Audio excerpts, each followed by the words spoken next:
The Amazing Spider-Man series was born out of conception for a Plan B solution.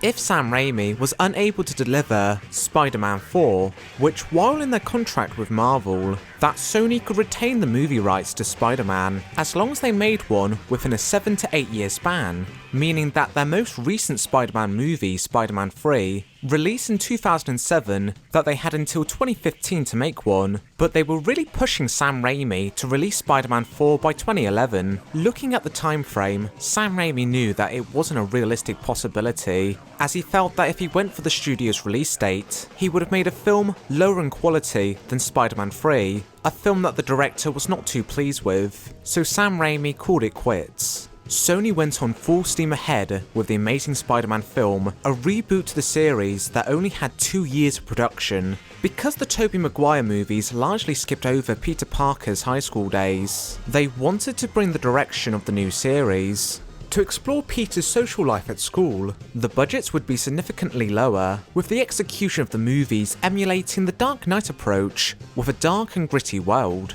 At least significantly more darker compared to that of the Tobey Maguire movies, hence why Mark Webb was hired on through a background of directing lowered budget features. But by last minute studio mandate, they upped the budget to have far more impressive action sequences.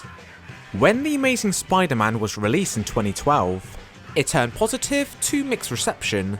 As for its numbers at the box office, it was tremendously quite successful, but by comparison it was overshadowed by Marvel's blockbuster of the summer, The Avengers, who had built up their crossover by a span of a couple of years across all of their movies. It broke box office records, and fans couldn't get enough of it. Sony certainly took notice on the Marvel formula, so a plan was hastily put into action, for The Amazing Spider-Man 2 would ditch the dark and gritty tone in favour for the source material's light-hearted approach. The script was rewritten to leave down plot points and plant seeds for not just following Spider-Man sequels, but a Spider-Man cinematic universe. Prior to the release of the first Amazing Spider-Man, Sony sold back the merchandise and TV rights to Marvel and Disney as a bargaining chip to make 100% profit on the movies, without the need to pay any more royalties to the corporation. So while Marvel and Disney are not technically involved with the Amazing Spider-Man movies, they do profit on the merchandise those movies spawn, so they semi-talk with an open door. There was a deep concern from Alan Fine,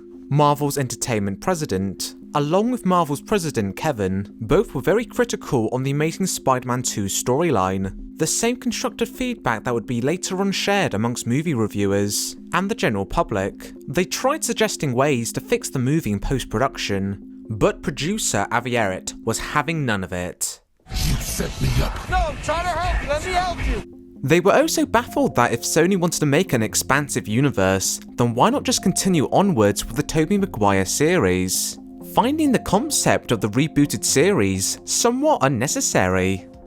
In 2014, after some complaints for a Seth Rogen movie, it led to a major hack at Sony. Through the leaked emails, the public could see on how disorganized Sony was, additionally revealing that a lot of the employees was as equally frustrated with the quality of the movies.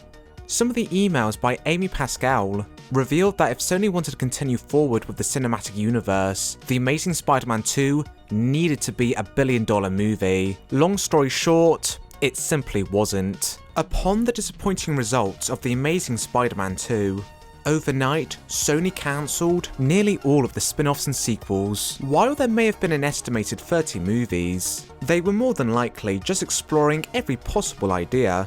So I won't discuss every single inception. Instead, we'll talk about the films that were already on the pipeline with a release year. So with our alternative timeline, let's see the Spider-Man films that could have been.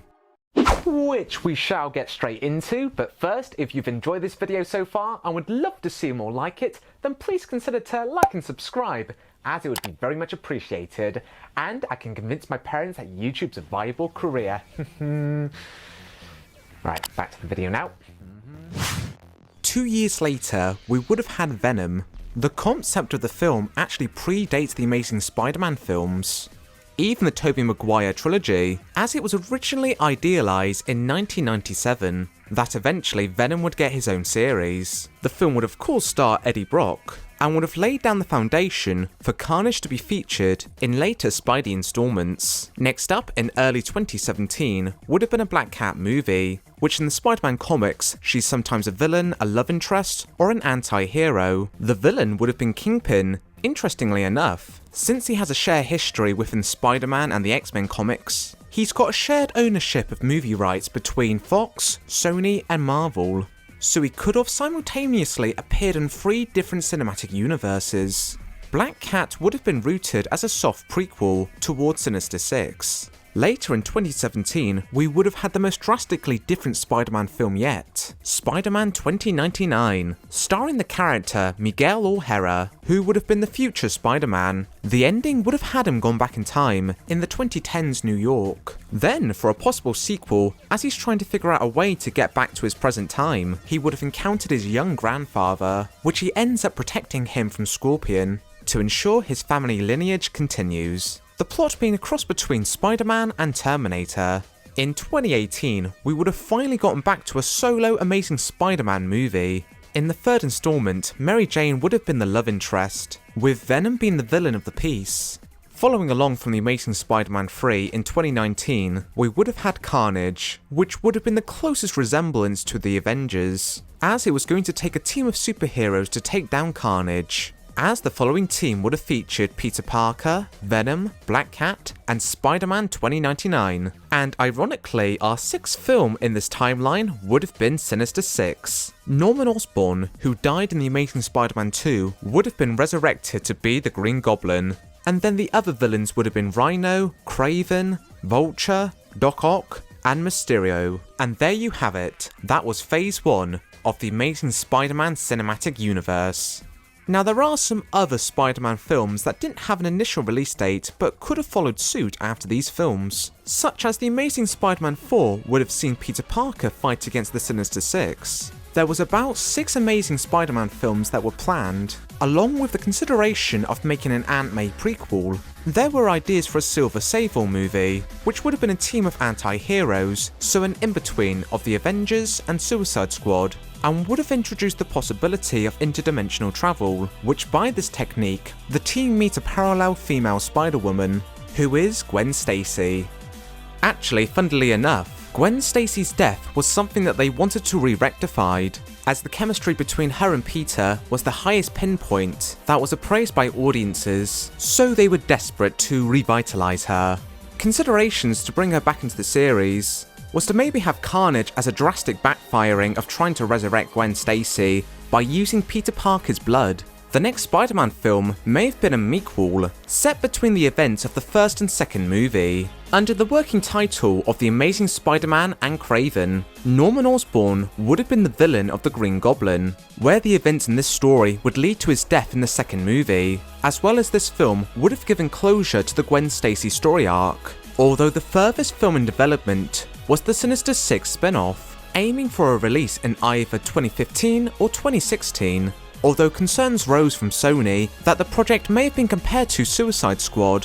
The Amazing Spider-Man 3 would have been combined with Sinister Six, with Peter and Doc Ock being the main characters. The symbiote suit would have been introduced, and the film would have ended with a new Spider-Man to softly reboot a new series. Ultimately, because of these leaked emails, it hurried Sony into negotiating with Marvel, as simply Spider-Man returning back to the MCU was really what fans wanted. So come Captain America Civil War, they rebooted the character. Sony's been getting back on a sturdy pace of making quality Spider-Man movies, but they've been slowly building back up to their own cinematic universe. Don't forget to like and subscribe, and follow Harry on social media.